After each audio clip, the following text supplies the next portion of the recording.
Our ladies went to Gatlinburg this past weekend. Left on Thursday, came back Saturday night. I started getting emails from the police department about Saturday at 4 o'clock. So our ushers will be standing at the back of the church to take up donations to repair the convention center. I think they had a good time. They got up there and got back in one piece.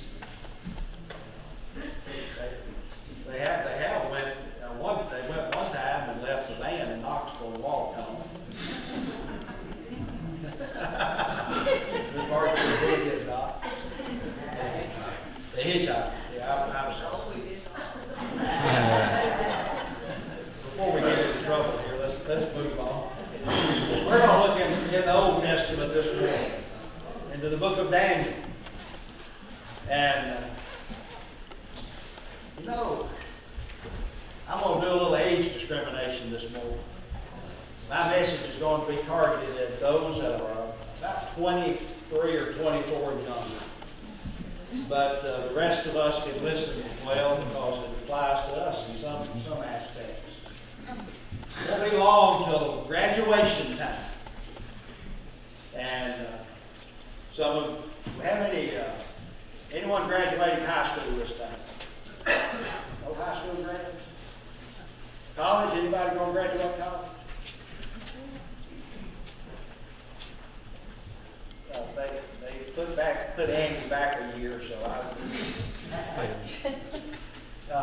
nobody graduates? Anybody move up from elementary school into high school?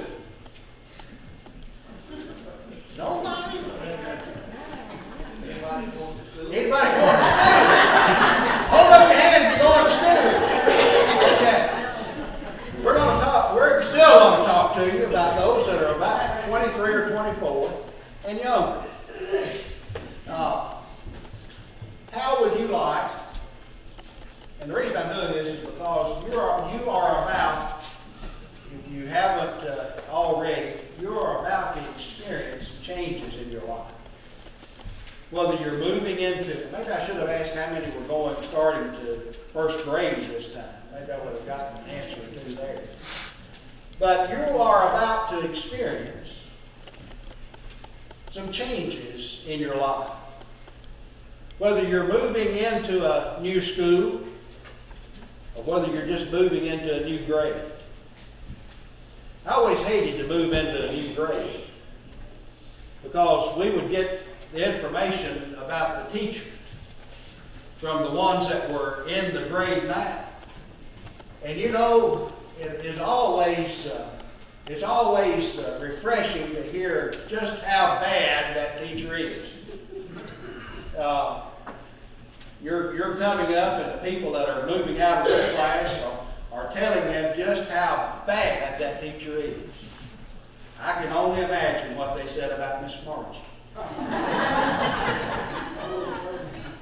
But school in itself, whether you're changing classes, whether you're beginning school, whether you're moving from grammar school or grade school or elementary school or whatever they call it now, middle school to high school, whether you're moving from high school to college or whether you're moving from college into the workforce, there's a lot of things that are changing in your life. How would you like to wake up one morning and found that you and a group of your buddies had been kidnapped, had been taken off into another country, and there you were, miles from home, not knowing the culture, not being familiar with the culture, and people there trying to their best to impart to you their beliefs, their thoughts, their language, and you're there and really confused. And it becomes a time where you have to decide what you're going to do.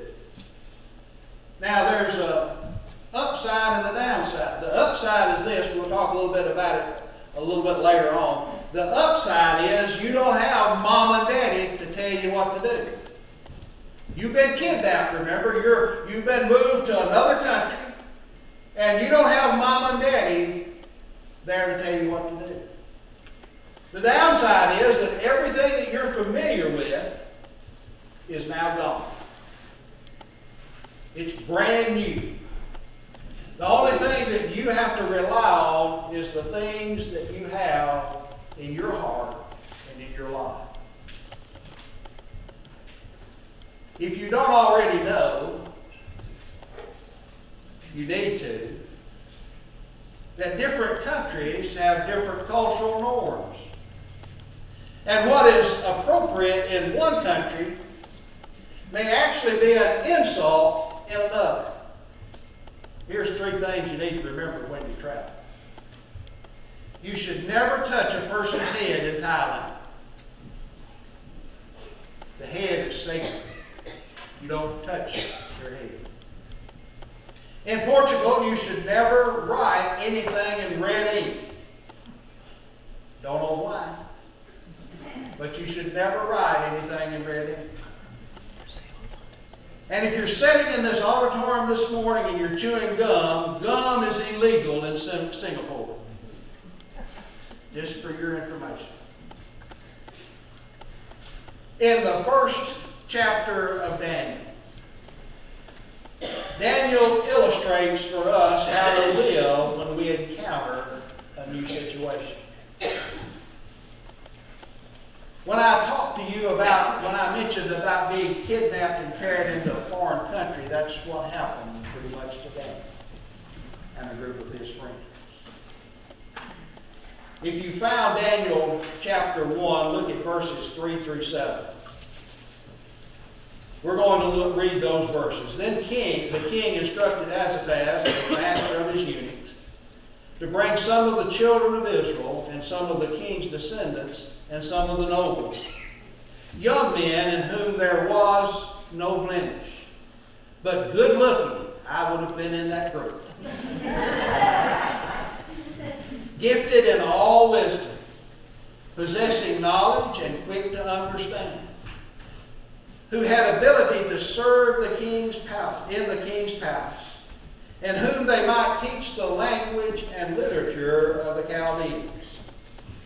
And the king appointed for them a daily provision of the king's delicacies, and of the wine which he drank, and 3 years of training for them, so that at the end of that time they might serve before the king.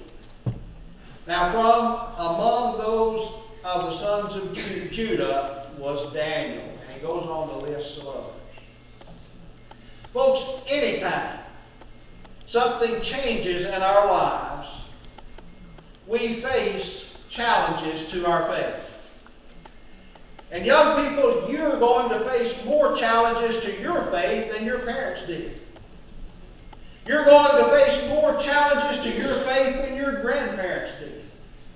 In fact, every single day, from what I hear and what I see about things that young people are confronted with, it makes me wonder how in the world you ever get through it. But Daniel got through it. Daniel kept the faith. And we're going to look at that. Daniel illustrates for us, gives us a clear illustration of how to live when we leave what is familiar to us and encounter new situations. You don't have to be a 24-year-old person or younger to encounter new situations. I was watching Sunday morning, and they were talking about old people, 50 and older, who have been laid off and who now are struggling to find a job. And when I started working, and some of the rest of you started, a lot of times you didn't even put in an application, did you? You walked in, asked the person if they had a job, and if they had a job and they liked you, and knew you, you got the job. But now you have to fill out an application, and a lot of times you fill it out online. Now there are a lot of people that are in my age group and are a little bit older that have no idea how to fill out an online application. They don't know how to use Twitter. They don't know how to use Facebook. And folks, businesses, employers are using these medias now to bring people into their organization, to sort them out as it is. And so even older folks are facing unfamiliar situations. And sometimes it tests our faith as well. But to you that